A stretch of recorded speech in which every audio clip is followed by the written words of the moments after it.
Hey group, it's Josh. Tonight we're going to talk about ethnic identity in America. Some takeaways I had from Module 5 were that ethnic identity is a concept which refers to one's level of identification with their ancestral ethnic group. Developing and harboring a positive affiliation with one's ethnic identity can affect equally positive psychological and self esteem outcomes. But most white Americans don't really contemplate their applicable ethnic identities due to being privileged, dominant in the majority.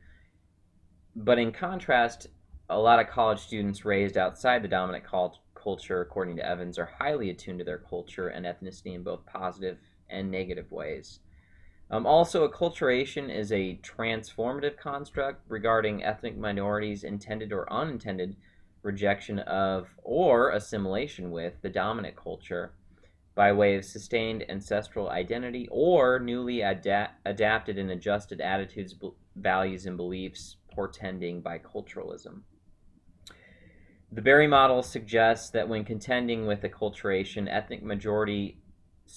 minority college students tend to assimilate, marginalize, meaning discarding both the dominant culture and their own native ones, or separate, where they flatly reject assimilation while clinging to their heritage, or finally integrate, developing a bicultural identity constructed by both consciousness of ethnic background and immersion in the dominant society.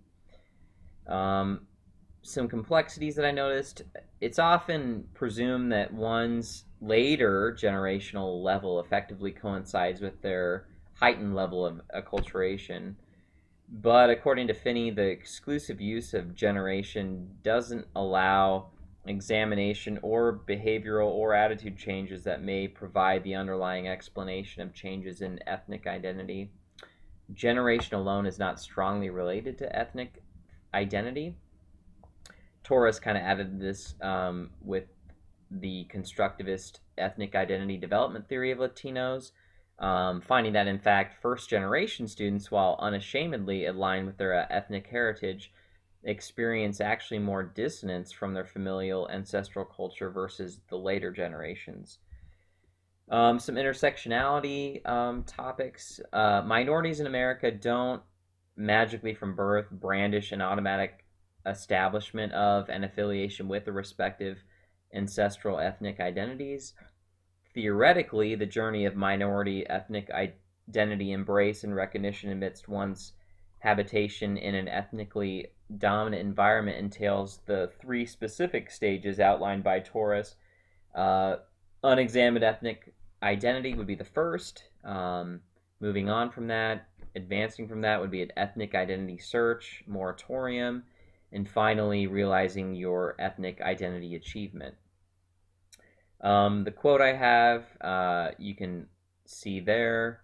And my question, Taurus rather unambiguously recommends that student affairs practitioners should familiarize then utilize ethnic identity development theories when tending to the questions, concerns, and quandaries relevant to ethnic minority students.